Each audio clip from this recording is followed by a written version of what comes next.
नमस्कार दोस्तों, आज हम लेके आए हैं एक CTPT का ऐसा इलेक्ट्रिकल वीडियो जो सिर्फ आपका नॉलेज टेस्ट नहीं करेगा बल्कि आपको एक बेटर इलेक्ट्रिशियन और इंजीनियर की तरह सोचना सिखाएगा। तो वीडियो को देखिए लेकिन ध्यान से सुनिए भी, क्योंकि हर सवाल आखिरी तक गेम बदल सकता है। हाँ, और आज की ये गहरी चर्चा अनिवार्य है। देखिए, कोई भी व्यक्ति जो इलेक्ट्रिकल पैनल्स, मीटरिंग सिस्टम्स या प्रोटेक्शन रिलेज के आसपास काम करता है, उसके लिए ये जानना बहुत जरूरी है। PLC वाले भी, राइट? बिल्कुल, PLC सिस्टम्स में भी। हमारा जो मेन मिशन है आज का, वो ये डीपली समझना है कि ये इंस्ट्रूमेंट ट्रांसफॉर्मर्स मतलब CT और PT आखिर अंदर से फंक्शन कैसे करते हैं। इनका इंटरनल स्ट्रक्चर कैसा होता है? एग्जैक्टली। और सबसे जरूरी बात, वो क्रिटिकल सेफ्टी रूल्स क्या हैं जो लगातार किसी भी इक्विपमेंट और फील्ड में काम करने वालों की जान बचा सकते हैं। तो चलिए इसको समझते हैं। अपने पहले मुख्य टॉपिक की तरफ बढ़ते हैं, जो कि है CT, जिसे हम करंट ट्रांसफॉर्मर कहते हैं। असल में ये CT किस समस्या का समाधान है? देखिए, इसको ऐसे सोचिए। अगर हम एक ऐसी इलेक्ट्रिकल लाइन को इमेजिन करें जिसमें बहुत ही मैसिव हाई करंट फ्लो कर रहा है, जैसे 100 एम्पियर या 400 एम्पियर। हाँ, या शायद 1000 एम्पियर का करंट भी। अब अगर वहां किसी ने डायरेक्टली इस हैवी लाइन में कोई स्टैंडर्ड एम मीटर या एनर्जी मीटर कनेक्ट कर दिया, तो वो डिवाइस 1 सेकंड के अंदर कंप्लीटली जलकर राख हो जाएगा। सही कहा, राख हो जाएगा। CT यहाँ पर एक प्रोटेक्टिव बैरियर की तरह आता है। तो बेसिकली ये उस डेंजरस और मैसिव हाई करंट को सेफली स्टेप डाउन करता है। बिल्कुल, उस भारी करंट को एक बहुत कम मैनेजेबल करंट में बदल देता है। आमतौर पर ये आउटपुट 5 एम्पियर या 1 एम्पियर का होता है। सिर्फ 5 एम्पियर, और इस छोटे आउटपुट से सेंसिटिव मीटर्स और रिलेज अपना काम सेवली कर लेते हैं। हाँ, लेकिन इस मैसिव करंट को इतने छोटे करंट में बिना किसी फिजिकल कनेक्शन के कन्वर्ट करना एक जादू जैसा लगता है। यही मेरा सवाल था, ये आखिर प्रैक्टिकल लेवल पर काम कैसे करता है? इसका जो वर्किंग प्रिंसिपल है ना, वो काफी टेक्निकल होने के बावजूद समझने में बहुत लॉजिकल है। CT एक जनरल ट्रांसफॉर्मर के बेसिक रूल पर ही आधारित है, जिसे हम म्यूचुअल इंडक्शन कहते हैं। एग्जैक्टली। हिंदी में इसे परस्पर प्रेरण कहते हैं। इसको एक बहुत ही आसान उदाहरण से विजुअलाइज करते हैं। जैसे 2 ट्यूनिंग फोक्स होते हैं। हाँ, अगर एक ट्यूनिंग फॉर्क को स्ट्राइक करके दूसरे के पास रखा जाए, तो दूसरा ट्यूनिंग फॉर्क बिना किसी फिजिकल टच के अपने आप वाइब्रेट करने लगता है, साउंड वेव्स की वजह से। सही। यहाँ ट्रांसफॉर्मर्स में साउंड वेव्स की जगह एक मैग्नेटिक फोर्स होता है। जब एक CT के प्राइमरी कंडक्टर में AC करंट यानी ऑल्टरनेटिंग करंट फ्लो करता है, तो उस कंडक्टर के चारों तरफ एक स्ट्रॉन्ग मैग्नेटिक फ्लक्स तैयार होता है। बिल्कुल तैयार होता है। ये जो इनविजिबल मैग्नेटिक फ्लक्स बनता है, यही वो फोर्स है जो CT की सेकेंडरी वाइंडिंग के अंदर पेनिट्रेट करता है और वहां एक EMF इंड्यूस करता है। Electromotive force. हाँ, इसी प्रोसेस की वजह से प्राइमरी का करंट सेकेंडरी में एक प्रोपोर्शनेट करंट पैदा कर पाता है। Okay, let's unpack this. इस प्रोसेस को मैथमेटिकली समझने के लिए हमारे सोर्सेज में एक स्पेसिफिक फॉर्मूला दिया गया है। फॉर्मूला कुछ इस तरह दिखता है: IP divided by IS is equal to NS divided by NP। ये देखने में थोड़ा कॉम्प्लेक्स अल्फाबेट सूप जैसा लग सकता है। अगर मैं सही समझ रहा हूं तो IP का मतलब है प्राइमरी करंट और IS का मतलब है सेकेंडरी करंट। पर ये NS और NP क्या है, और इनका आपस में कनेक्शन आखिर क्या दर्शाता है? ये फॉर्मूला दरअसल उस पूरे मैजिक को एक्सप्लेन करता है जो CT के अंदर हो रहा है। यहाँ पर NP का मतलब है प्राइमरी साइड में कॉइल के कितने टर्न्स हैं, और NS सेकेंडरी साइड के टर्न्स हैं। एग्जैक्टली। अगर इस इक्वेशन को ध्यान से देखा जाए तो करंट और टर्न्स के बीच एक इनवर्स रिलेशनशिप दिखाई देता है, उल्टा संबंध। मतलब जहां करंट ज्यादा वहां टर्न्स कम। बिल्कुल। CT में प्राइमरी करंट बहुत ज्यादा होता है, इसीलिए उसमें टर्न्स की संख्या बहुत कम होती है, आमतौर पर सिर्फ एक सिंगल टर्न। एक सिंगल टर्न। और दूसरी तरफ सेकेंडरी में करंट को कम करना होता है। हाँ, इसलिए उसमें टर्न्स की संख्या बहुत ज्यादा रखी जाती है, हजारों टर्न्स। ये फॉर्मूला इसी बैलेंस को मैथमेटिकली दिखाता है। एक CT को फिजिकली खोलकर देखा जाए तो इसके इंटरनल पार्ट्स क्या-क्या होते हैं? एक CT की आंतरिक संरचना को मुख्य रूप से 4 हिस्सों में बांटा जा सकता है। पहला और सबसे सेंट्रल पार्ट है इसका आयरन कोर। ये नॉर्मल लोहे का तो नहीं होता होगा? नहीं, ये सिलिकॉन स्टील लैमिनेटेड होता है। इस मटेरियल का इस्तेमाल इसलिए किया जाता है ताकि जो मैग्नेटिक फ्लक्स बन रहा है उसको फ्लो होने के लिए एक प्रॉपर और स्मूथ रास्ता मिल सके। दूसरा पार्ट? दूसरा क्रिटिकल पार्ट है प्राइमरी। सीटी में जो प्राइमरी होती है वो आमतौर पर एक बहुत ही मोटा और हैवी कंडक्टर होता है। मैंने देखा है कई बार किसी इलेक्ट्रिकल पैनल की मोटी बस बार को ही प्राइमरी की तरह इस्तेमाल कर लेते हैं। बिल्कुल करते हैं, क्योंकि इस प्राइमरी को सिस्टम का सारा हैवी करंट फिजिकली बर्दाश्त करना होता है। तीसरा पार्ट होती है सेकेंडरी वाइंडिंग, जो कि एक पतली तार की कॉइल होती है। हाँ, काफी पतली तार की कॉइल जिसमें बहुत सारे टर्न्स होते हैं। इस तार को पतला इसलिए रखते हैं क्योंकि इसमें से सिर्फ 5 एम्पियर या 1 एम्पियर का छोटा करंट ही पास होना है। तो मोटी तार की जरूरत ही नहीं है वहां। और चौथा हिस्सा? चौथा और आखिरी हिस्सा, जो शायद सबसे जरूरी भी है, वो है इंसुलेशन। ये insulation primary conductor, secondary coil और कोर को एक दूसरे से कंप्लीटली इलेक्ट्रिकली आइसोलेट करके रखता है, ताकि इंटरनल शॉर्ट सर्किट ना हो जाए। सही कहा। जब एक टेक्नीशियन इस सीटी को एक्सटर्नली सिस्टम में कनेक्ट करता है तो उसके कनेक्शंस कैसे किए जाते हैं? कनेक्शंस के मामले में एक फिक्स्ड रूल है जिसमें कोई कॉम्प्रोमाइज नहीं होता। सीटी की जो प्राइमरी है वो हमेशा लोड के साथ सीरीज में जुड़ती है। सीरीज में? इसका प्रैक्टिकल मतलब क्या हुआ? लोड की तरफ जाने वाला पूरा का पूरा मेन करंट उस प्राइमरी में से गुजर सके। और सेकेंडरी कनेक्शंस? वो सीधे आगे मेजर करने वाले डिवाइसेस जैसे एमीटर, एनर्जी मीटर या किसी प्रोटेक्शन रिले के टर्मिनल्स पर सेफली ले जाए जाते हैं। यहाँ आती है सबसे दिलचस्प बात, और फ्रैंकली इस पूरे सब्जेक्ट का सबसे ज्यादा डेंजरस हिस्सा भी यही है। हमारे सोर्स मटेरियल में एक बेहद सीरियस चेतावनी दी गई है। हाँ, जिसे सीटी कनेक्शन का गोल्डन रूल माना गया है। वो रूल ये है कि सीटी की सेकेंडरी कभी भी किसी भी हालत में ओपन नहीं छोड़नी चाहिए। ये इतना बड़ा मुद्दा क्यों है? देखिए, ये फील्ड सेफ्टी का सबसे बड़ा रूल है।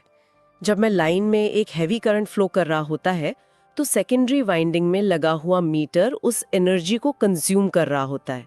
पर अगर किसी कारण से सेकेंडरी ओपन हो जाए, मान लीजिए मीटर निकाल दिया या वायर टूट गई, तो वो एनर्जी कहीं जा नहीं पाती।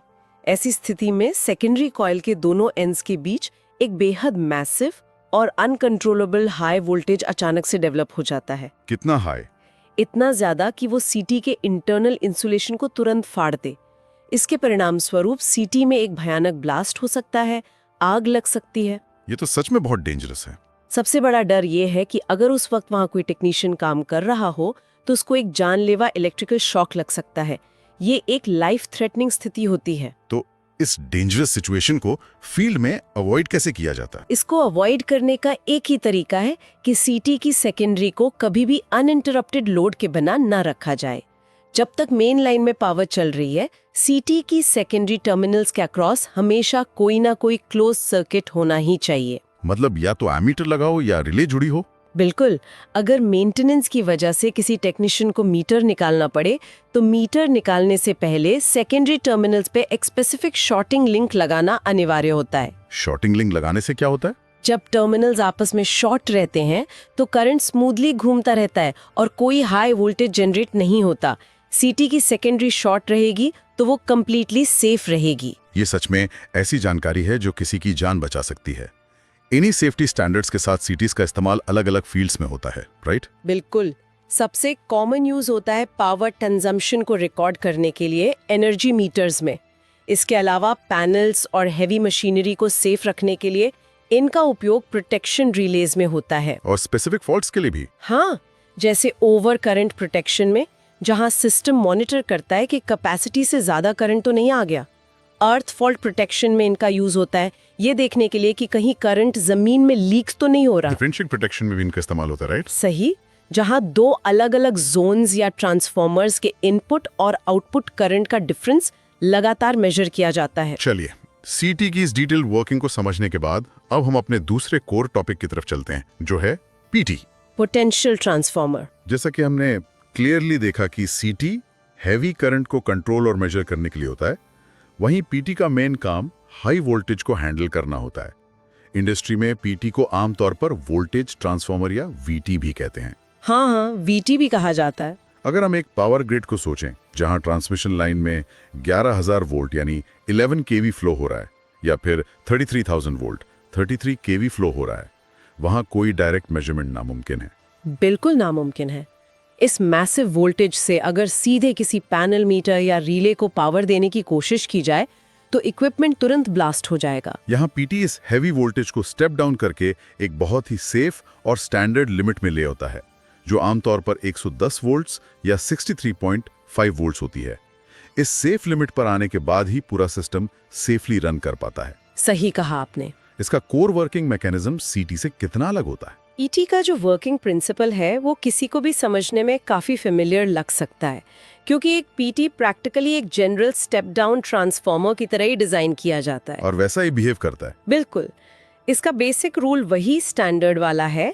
प्राइमरी साइड में सीधा एक हाई वोल्टेज इनपुट किया जाता है और उसके प्रोपोर्शनल सेकेंडरी साइड में एक लो वोल्टेज आउटपुट जनरेट होता है। अगर इसके फॉर्मूला की बात करें तो वो काफी डायरेक्ट लगता है। फॉर्मूला है VP divided by VS is equal to NP divided by NS। यहाँ VP मतलब प्राइमरी वोल्टेज और VS मतलब सेकेंडरी वोल्टेज। और दूसरी तरफ NP है प्राइमरी टर्न्स और NS है सेकेंडरी टर्न्स। एग्जैक्टली। जब हम इसको CT वाले फॉर्मूला से कंपेयर करते हैं जहाँ रिलेशन इनवर्स था, तो PT का फॉर्मूला बिल्कुल सीधा और डायरेक्ट रिलेशनशिप दर्शाता है। इस डायरेक्ट रिलेशन का मतलब ये है कि वोल्टेज ठीक उसी अनुपात में बिहेव करेगा जिस अनुपात में टर्न्स होंगे। सही कहा। जब हम पीटी के इंटरनल डायग्राम को देखते हैं तो यहाँ भी वही 4 कोर इंटरनल पार्ट्स नजर आते हैं। पहला वही लेमिनेटेड आयरन कोर होता है, तो मैग्नेटिक फ्लक्स के लिए जरूरी है। दूसरा पार्ट प्राइमरी वाइंडिंग होगा। हाँ, प्राइमरी वाइंडिंग। और यहाँ पर ध्यान देने वाली सबसे बड़ी टेक्निकल बात यह है कि पीटी की प्राइमरी वाइंडिंग काफी पतली तार से बनती है, लेकिन उसमें हजारों टर्न्स होते हैं। ऐसा इसलिए क्योंकि इस प्राइमरी को डायरेक्टली 11 kV या उससे भी ज्यादा हाई वोल्टेज बर्दाश्त करना होता है। सही पकड़ा। तीसरा हिस्सा है इसकी सेकेंडरी वाइंडिंग, जो लो वोल्टेज आउटपुट के लिए डिजाइन की जाती है। इसमें टर्न्स की संख्या प्रोपोर्शनली बहुत कम रखी जाती है। और चौथा क्रिटिकल पार्ट इसका रोबस्ट इंसुलेशन सिस्टम होगा। बिल्कुल, जो कि इस हाई टेंशन सिस्टम के हर एक लेयर को आपस में शॉर्ट होने से रोक कर रखता है। एक्सटर्नल कनेक्शंस में पीटी किस तरह से अलग बिहेव करता है हमने देखा था, सीटी सीरीज में लगता है। पीटी के लगाने का रूल क्या है? यहाँ कनेक्शन लॉजिक बिल्कुल बदल जाता है। पीटी की प्राइमरी हमेशा पावर सप्लाई के साथ पैरेलल में कनेक्ट की जाती है। पैरेलल में जैसे किसी आर फेज और न्यूट्रल के बीच में? हाँ, या 2 फेज के बीच में। इसको सीधे पैरेलल रूप में जोड़ा जाता है। फिर उसके बाद पीटी की जो स्टेप डाउन सेकेंडरी होती हैं, उसकी वायर्स को आगे ले जाकर वोल्ट मीटर या हाई वोल्टेज प्रोटेक्शन रिले के टर्मिनल्स कर पैरेलल में ही कनेक्ट कर दिया जाता है। तो सेफ्टी के नजरिए से इसका क्या मतलब हुआ? सीटी की सेकेंडरी को हमने देखा ओपन छोड़ना, एक ब्लास्ट को दावत देना है। क्या पीटी में भी यही सेम रूल लगता है? यहाँ एक बहुत बड़ा ह्यूमन एरर ट्रैप है जिसे समझना सबसे ज्यादा जरूरी है। टेक्निकल सेफ्टी रूल्स पीटी और सीटी के लिए एक दूसरे के बिल्कुल विपरीत हैं। ऑपोजिट हैं। बिल्कुल ऑपोजिट। पीटी के केस में उसकी सेकेंडरी को कंप्लीटली ओपन रखा जा सकता है। अगर पीटी की सेकेंडरी पे कोई मीटर नहीं लगा है और वो ओपन है, तो उसे इक्विपमेंट या इंसान को कोई खतरा नहीं होता। तो पीटी में डेंजर कहाँ है? सबसे बड़ी चेतावनी ये है कि पीटी की सेकेंडरी को कभी भी गलती से भी शॉर्ट सर्किट नहीं करना चाहिए। शॉर्ट करने से क्या होगा? अगर पीटी की सेकेंडरी आपस में शॉर्ट हो गई तो वाइंडिंग के अंदर एक extremely high short circuit current flow होगा। उस अचानक करंट स्पाइक की वजह से ट्रांसफार्मर की पतली वाइंडिंग तुरंत जल जाएगी और वहां बड़ा ब्लास्ट हो सकता है। बड़ा ब्लास्ट? फील्ड में एक्सीडेंट्स अक्सर तब होते हैं जब एक टेक्नीशियन सीटी की सेफ्टी लॉजिक को गलती से पीटी पर अप्लाई कर देता है। इसलिए इन दोनों का ये ऑपोजिट सेफ्टी रूल दिमाग में क्लियर होना बहुत जरूरी है। अगर आपको ऐसी पावरफुल वीडियोस पसंद आती हैं तो चैनल को सब्सक्राइब और वीडियो को लाइक जरूर करें, क्योंकि यहाँ नॉलेज सिर्फ बताई नहीं जाती, समझाई जाती है। दोनों इंस्ट्रूमेंट ट्रांसफॉर्मर्स की डिटेल वर्किंग और सेफ्टी कॉन्सेप्ट्स को डीपली समझने के बाद इनको फील्ड में अप्लाई करते समय दिमाग में एक क्लियर डिस्टिंक्शन होना अनिवार्य है। इसलिए इस इंफॉर्मेशन को कंसोलिडेट करने के लिए एक आमने सामने का रैपिड फायर कंपैरिजन सबसे बेहतर तरीका है। शुरू करते हैं इनके मेन फंक्शन से। सीटी का कोर फंक्शन क्या माना जाता है? सीटी का प्राइमरी फंक्शन एक सिस्टम के मैसिव करंट को स्टेप डाउन करके घटाना है, जबकि दूसरी तरफ पीटी का सोल फंक्शन एक डेंजरस हाई वोल्टेज को स्टेप डाउन करके घटाना होता है। इनके कनेक्शन पैटर्न में सबसे फंडामेंटल डिफरेंस क्या है? एक टेक्नीशियन को हमेशा ध्यान रखना चाहिए कि सीटी लाइन के या मेन लोड के साथ हमेशा सीरीज में जुड़ता है। इसके विपरीत पीटी को हमेशा मेन सप्लाई लाइन के साथ पैरेलल में कनेक्ट किया जाता है। आउटपुट स्टैंडर्ड्स की बात करें तो इंडस्ट्री में इनका नॉर्म क्या है? सीटी का जो स्टैंडर्ड सेकेंडरी आउटपुट मेजर होता है वो आमतौर पर 5 एम्पेयर या 1 एम्पेयर की रेंज में फिक्स्ड होता है। वहीं पीटी का स्टैंडर्ड सेकेंडरी आउटपुट वोल्टेज में होता है, जो ग्लोबली मोस्टली 110 वोल्ट्स या 63.5 वोल्ट्स पर सेट किया जाता है। और आखिरी पर सबसे जरूरी कंपैरिजन, डेंजर या खतरा किसमें क्या है? सीटी में सिंगल सबसे बड़ा और लाइफ थ्रेटनिंग खतरा तब पैदा होता है जब गलती से उसकी सेकेंडरी ओपन रह जाए। वहीं पीटी में सबसे बड़ा सिस्टम फेलियर और खतरा तब होता है जब उसकी सेकेंडरी आपस में शॉर्ट सर्किट हो जाए। ये कंपैरिजन इन दोनों की कंप्लीटली अलग नेचर को बहुत अच्छे से हाईलाइट करता है। लेकिन रियलिटी में किसी भी इंडस्ट्रियल प्लांट या सबस्टेशन में ये इंस्ट्रूमेंट ट्रांसफॉर्मर्स एक जैसे नहीं दिखते। हाँ, मार्केट में अलग अलग टाइप्स के सीटी और पीटी यूज होते हैं उनके एप्लीकेशन के हिसाब से। थोड़ा इस पर रोशनी डालिए। एप्लीकेशन और फिजिकल स्ट्रक्चर के आधार पर इनकी काफी डिस्टिंक्ट कैटेगरीज है। सीटी की बात करें तो फील्ड में सबसे कॉमन विंडो टाइप सीटी होता है, वो खोखले फ्रेम जैसा। सही, जिसके बीच में से आसानी से मोटी केबल को गुजारा जाता है। फिर आता है बार टाइप सीटी, जिसके अंदर ही एक हेवी मेटल बार पहले से परमानेंटली फिक्स्ड होता है और कनेक्शंस उस बार पर किए जाते हैं। एक रिंग टाइप सीटी भी तो होता है। बिल्कुल, जो आकार में बिल्कुल गोल होता है और स्पेसिफिक टाइट स्पेसेस में लगाया जाता है। इस फिजिकल शेप के अलावा इनके इंटरनल कोर डिजाइन के आधार पर इनको मीटरिंग सीटी और प्रोटेक्शन सीटी में डिवाइड किया जाता है। मीटरिंग सीटीज और प्रोटेक्शन सीटीज में फर्क क्या है? मीटरिंग सीटीज डिजाइन किए जाते हैं हाईली एक्यूरेट मेजरमेंट्स देने के लिए जब लोड नॉर्मल हो। वहीं प्रोटेक्शन सीटीज डिजाइन किए जाते हैं ताकि जब मैसिव शॉर्ट सर्किट फॉल्ट आए तो कोर सैचुरेट ना हो और रिलेस को एग्जैक्ट हेवी फॉल्ट करंट का सिग्नल मिल सके। समझ गया। और पीटी के टाइप्स किस तरह के होते हैं? पीटीज को भी टेक्नोलॉजी और लोकेशन के बेसिस पर डिवाइड किया जाता है। मुख्य रूप से इलेक्ट्रोमैग्नेटिक पीटी होते हैं जो वायर वाइंडिंग्स वाले स्टैंडर्ड मैग्नेटिक ट्रांसफार्मर प्रिंसिपल पर बने होते हैं। और एक्स्ट्रा हाई वोल्टेज के लिए फिर कुछ स्पेशल टाइप्स आते हैं जैसे कैपेसिटिव पीटी, जिनको इंडस्ट्री में सीवीटी यानी कैपेसिटिव वोल्टेज ट्रांसफार्मर भी कहा जाता है। इनका उपयोग आम तौर पर उन extra high voltage transmission lines में होता है जहां स्टैंडर्ड पीटीज फिजिकल साइज और कॉस्ट की वजह से फीजिबल नहीं रहते। लोकेशन के हिसाब से भी डिवाइड करते हैं ना इनको? हाँ, सिंपली इंडोर पीटी जो इनक्लोजर वाले इलेक्ट्रिकल पैनल्स के अंदर सेफली लगते हैं, और आउटडोर पीटीज जो खुले स्विच यार्ड्स में बाहर के वेदर और बारिश को सहने के लिए डिजाइन होते हैं। टाइप्स चाहे कोई भी हो, फील्ड में जब एक इंजीनियर इन पर काम कर रहा होता है तो बेसिक सेफ्टी प्रिंसिपल्स यूनिवर्सल रहते हैं। एक बार सारी चर्चा को समराइज करते हुए उस क्रिटिकल सेफ्टी चेकलिस्ट को रिपीट कर लेते हैं। सेफ्टी ही किसी भी पैनल इंजीनियरिंग का फाउंडेशन है। सीटी सेफ्टी को लेकर 3 अनिवार्य बातें हैं।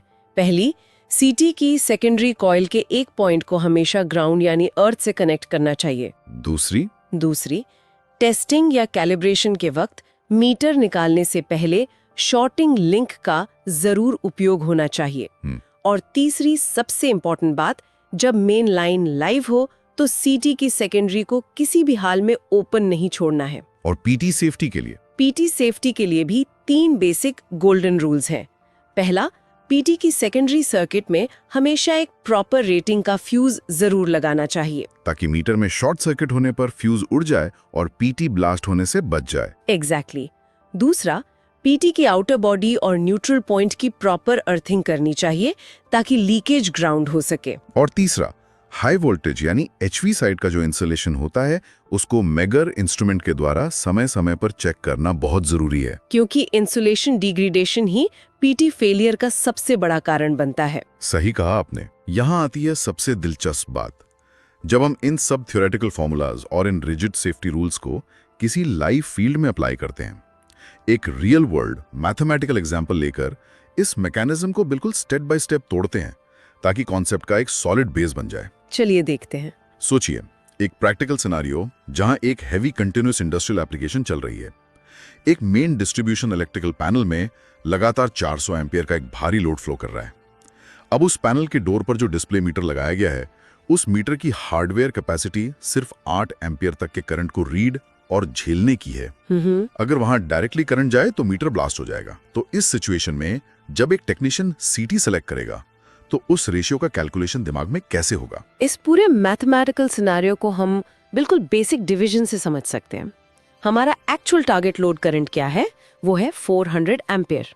और दूसरी तरफ मीटर है। हाँ, हमारा जो सेंसिटिव मेजरिंग इंस्ट्रूमेंट है वो सेफली मैक्सिमम कितना इनपुट हैंडल कर सकता है, वो है 5 एम्पियर। अब इसको अनुपात या रेशो में बदलने के लिए हम सिंपली फुल लोड करंट को मीटर की कैपेसिटी से डिवाइड कर देंगे। मतलब 400 डिवाइडेड बाय 5। जब हम ये मैथ करते हैं तो रिजल्ट निकल कर आता है 80। इस कैलकुलेशन का मतलब है कि फील्ड में जो सीटी लगाया जाएगा उसकी रेटिंग 400/5A होगी। इसे इफेक्टिवली समझने का तरीका ये है कि उस लाइन में फ्लो होने वाला हर 80 एम्पियर सीटी की सेकेंडरी में 1 एम्पियर पैदा करेगा। बिल्कुल सही। जब मैं हैवी कंडक्टर में 80 एम्पियर फ्लो करेगा तो सीटी उस मीटर को एक्यूरेटली 1 एम्पियर का इनपुट भेजेगा, और जब लाइन में पूरा का पूरा 400 एम्पियर फुल स्पीड पर चल रहा होगा तो उस प्रोपोर्शनेट मैथ के हिसाब से सेकेंडरी में सेफ और एग्जैक्ट 5 एम्पियर फ्लो करेगा और मीटर स्क्रीन पर 400 डिस्प्ले करेगा। हाँ, मीटर को फिजिकली सिर्फ उन 5 एम्पेयर के सेफ करंट से डील करना पड़ रहा है, लेकिन उस मीटर के अंदर डिजिटल स्केल की प्रोग्रामिंग इस तरह की जाएगी कि जब उसको 5 एम्पेयर मिलेंगे तो वो पैनल के बाहर खड़े इंसान के लिए स्क्रीन पर 400 एम्पेयर डिस्प्ले करेगा। ये प्रैक्टिकली एक बहुत ही आसान और सेफ तरीका है इतनी हैवी पावर को इनडायरेक्टली मेजर करने का। अब बिल्कुल ऐसी ही एक लाइव सिचुएशन हम पीटी के लिए पेंट करते हैं। मान लीजिए कि किसी शहर के बाहर एक हाई टेंशन ट्रांसमिशन लाइन जा रही है जिसमें 11 केवी मतलब 11,000 वोल्ट्स का हाई पोटेंशियल प्रेशर फ्लो कर रहा है। ओके। उस सबस्टेशन के कंट्रोल रूम में जो मॉनिटरिंग पैनल मीटर लगा हुआ है वो मीटर एक नॉर्मल स्टैंडर्ड इलेक्ट्रॉनिक्स पर बेस्ड है जो 110 वोल्ट्स पर सेफ ऑपरेट करता है। इस ह्यूज गैप को ब्रिज करने के लिए वहां लगने वाले पीटी का रेशियो लॉजिक किस तरह बनाया जाएगा? यहाँ भी वही simple step by step logic apply होगा। एक तरफ हमारा इनपुट या प्राइमरी वोल्टेज है 11,000 वोल्ट्स का एक मैसिव नंबर। दूसरी तरफ हमारा सेफ सेकेंडरी वोल्टेज है जो मीटर ऑपरेट होने के लिए चाहिए, वो है सिर्फ 110 वोल्ट। डिवीजन करना होगा। हाँ, एक प्रोपोर्शन निकालने के लिए हम उस बड़े प्राइमरी वोल्टेज को इस छोटे सेकेंडरी वोल्टेज से डिवाइड करेंगे, यानी 11,000 डिवाइडेड बाय 110। इस डिवीजन का क्लियरली रिजल्ट आता है 100। इस प्रैक्टिकल मैथ्स का मतलब ये है कि उस स्पेसिफिक लाइन के लिए जो पीटी चुना जाएगा उसका इंटरनल रेशियो होगा 100:1, यानी 100:1।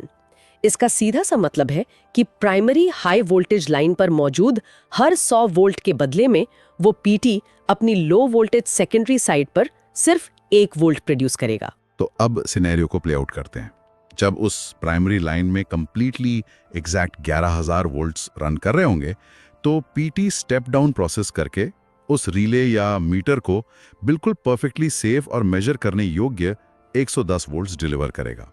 इस प्रिसाइज प्रोपोर्शन के वजह से उस मैसिव हाई वोल्टेज ग्रिड की कंडीशन कंट्रोल रूम में बैठे लोगों को कंटिन्यूसली मिलती रहती है और उन्हें डायरेक्ट इलेक्ट्रिक्यूशन का कोई फिजिकल रिस्क नहीं होता। तो आज के इस इतने विस्तृत और टेक्निकल विश्लेषण को अगर हम आसान शब्दों में समराइज करें तो एक पिक्चर बिल्कुल क्लियर उभर कर आती है कि सीटी और पीटी दोनों ही इलेक्ट्रिकल इंजीनियरिंग की दुनिया के सबसे महत्वपूर्ण इंस्ट्रूमेंट ट्रांसफॉर्मर्स हैं। एक वो प्रोटेक्टिव शील्ड है जो सिस्टम में एक्सट्रीम हेवी करंट को एक मैनेजेबल छोटे स्केल पर लाता है, और दूसरा वो डिवाइस है जो डेंजरस हाई वोल्टेज को स्टेप डाउन करके एक सेफ लिमिट में करता है। मीटरिंग करनी हो या पावर ग्रिड्स को फॉल्ट से बचाने के लिए सोफिस्टिकेटेड प्रोटेक्शन रिलेज का कॉम्प्लेक्स सेटअप करना हो, इन दोनों इंस्ट्रूमेंटल टूल्स के बिना इनमें से कोई भी टास्क करना प्रैक्टिकली असंभव है। ऐसा नहीं है कि ये सिर्फ स्पेशलाइज्ड लोगों का काम है। बिल्कुल नहीं। किसी भी पैनल बिल्डर, प्लांट का रखरखाव करने वाले मेंटेनेंस इंजीनियर या day to day operations handle करने वाले इलेक्ट्रिकल टेक्नीशियन के लिए सीटी और पीटी की डिटेल फंक्शनैलिटी और कनेक्शन मेथड समझना एक चॉइस नहीं है। ये सबसे वाइटल कोर सेफ्टी रूल्स हैं। इंडस्ट्री में सेफली काम करने के लिए एक फंडामेंटल और एब्सोल्यूट नेसेसिटी है। ये पूरा नॉलेज बेस एक फाउंडेशन की तरह काम करता है। इस पूरे विषय को अगर एक बड़े ब्रॉडर पर्सपेक्टिव से देखा जाए तो ये एक बहुत ही गहरा और सोचने पर मजबूर करने वाला सवाल पैदा करता है। वो क्या? ऐसे ही इमेजिन कीजिए उस modern complex protection relay system या उन highly sensitive digital energy metres के बारे में जिन पर हमारी आज की पूरी इलेक्ट्रिकल ग्रिड का कंट्रोल और बिलिंग सिस्टम निर्भर करता है। अगर एक पल के लिए हम सोचें कि ये दो इंस्ट्रूमेंट ट्रांसफॉर्मर्स यानी सेफली डेटा डिलीवर करने वाले सीटी और पीटी हमारे पास ना हो, तो क्या होगा? तो ऐसी माइक्रो मॉनिटरिंग और fast acting safety equipments design करना प्योरली फिजिक्स और हार्डवेयर के हिसाब से लगभग इम्पॉसिबल होगा। लाखों वोल्ट्स के इलेक्ट्रिकल प्रेशर और हजारों एम्पियर की डेवास्टेटिंग रॉ शक्ति को उन पैनल्स के सेंसिटिव इलेक्ट्रॉनिक्स तक सीधे कनेक्ट करने की कोशिश करने का सीधा सा नतीजा होगा लगातार आर्क फ्लैशेस और कैटास्ट्रोफिक फेलियर्स। बिल्कुल, और जानलेवा ब्लास्ट का खतरा। टेक्निकली देखा जाए तो सीटी और पीटी उस ग्रिड के सबसे बड़े अनसंग हीरो हैं। ये वो डिवाइसेस हैं जो पावर की उन विशालकाय, अदृश्य और डेंजरस फोर्सेस को इंटरफेस पर ही शांत और सुरक्षित कर देते हैं, जो कि हमारी आधुनिक इलेक्ट्रिकल पैनल सेफ्टी और उनके रेगुलर मेंटेनेंस ऑपरेशंस को हकीकत में पॉसिबल बनाते हैं। अगर हम इन ट्रांसफॉर्मर्स को इक्वेशन से हटा दें तो सेफ्टी पैरामीटर्स गिर जाएंगे और टेक्निकली हमारा पूरा मॉडर्न पावर डिस्ट्रीब्यूशन नेटवर्क पूरी तरह से फेल हो जाएगा। इनकी यही इनविजिबल यूटिलिटी इनको इलेक्ट्रिसिटी के क्षेत्र में इतना जरूरी और इतना बड़ा विषय बनाती है। धन्यवाद।